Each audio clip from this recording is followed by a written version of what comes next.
Welcome to Infowars Nightly News on this April 12, 2012 edition with me, your host, Paul Joseph Watson. Tonight on Infowars Nightly News, is the Bilderberg Group choosing Romney's running mate? We examine the blatant political manipulation of the power elite. Then Homeland Security expands its power grab with environmental justice units. Plus, citizens in Indiana may now use deadly force to defend themselves against the growing police state. All this and more tonight. We take you now to London, England, and Paul Joseph Watson.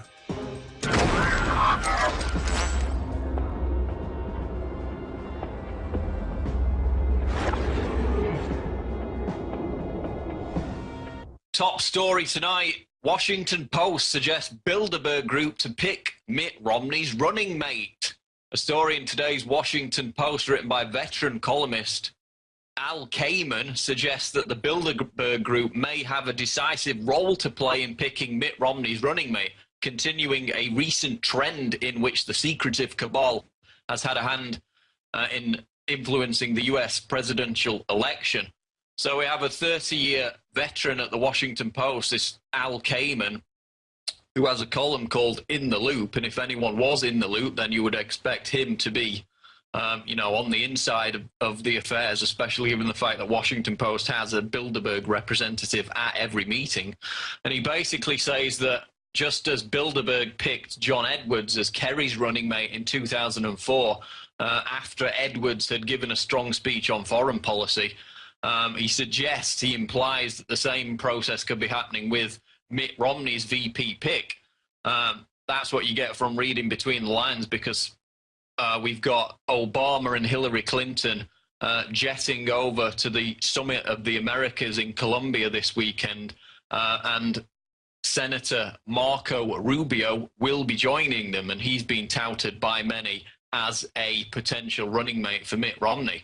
Of course, in 2008, we had the story of Obama and Clinton scuttling off to a secret meeting in Northern Virginia, by no coincidence, the same location at which that year's Bilderberg meeting was taking place. And those two, as I said, are on their travels again this week. So the location and date of the Bilderberg 2012 meeting remains unknown. But given that it's a US presidential election year, and given the role that Bilderberg routinely has in its king-making capacity, the speculation that this year's confab will again take place in North America is probably not far off the mark. But that In the Loop column by Al Kamen certainly suggests that Rubio is on the list as a potential VP pick for Romney. And let's not forget that it was the former Fannie Mae CEO who Obama directly asked to pick his running mate back in 2008, and that was Jim Johnson. He was also involved in the 2004 Edwards pick.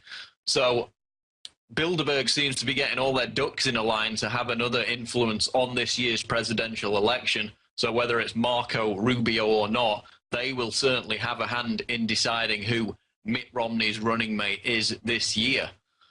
Moving on, Green Police. DHS launches environmental justice units. Audi's 2010 Green Police spoof commercial may be not far off becoming reality, with the announcement that the Department of Homeland Security is creating new, quote, environmental justice units that will be empowered to oversee regulations in conjunction with local government. So the DHS is dedicating some of its agents to, quote, environmental justice, according to this story. This is an agency, of course, that was created in the aftermath of 9/11 to fight terrorism, in between, of course, protecting Americans from the deadly threat posed by Kinder Surprise chocolate eggs and faulty hairdryers. Now, the DHS is concerning itself with, quote, climate change and, quote, melting Arctic ice. That's part of the commitment to environmental justice that the Department of Homeland Security has engaged itself in.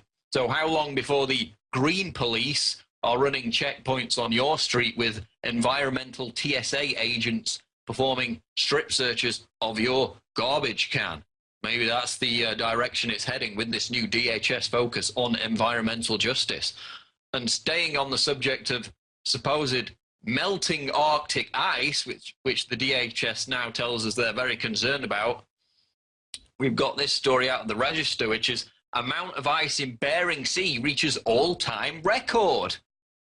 Man, bear, pig not living up to its name once again.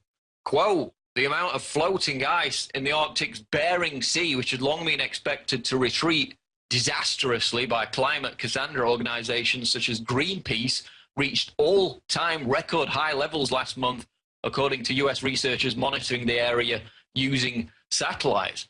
And this is what the global warming alarmists at Greenpeace said would happen to the Bering Sea back in 1999. Quote, the first regions to be affected will be ice-dependent seas near but outside the Arctic Ocean proper, including the Bering Sea. These areas are currently covered in seasonal winter ice, which could vanish altogether with continued warming. So, 1999, the global warming alarmists come out and say this ice is going to vanish altogether, going to be gone, just like we heard the ice-free Arctic summer propaganda a few years ago. Actually turns out that the sea is at record high levels again. The global warming alarmists' data models proven completely inaccurate. So even as all this Agenda 21 regulation is foisted upon us by the elite, with pensioners being kicked out of doctors' surgeries because they live a mile away, and that's a sin against the planet because of their carbon footprint, even as detached homes in California are being made virtually illegal with these new zoning laws, the carbon tax grid is being put in still under the justification of global warming, even though back here in reality, the data refuses to conform with the climate change hysteria.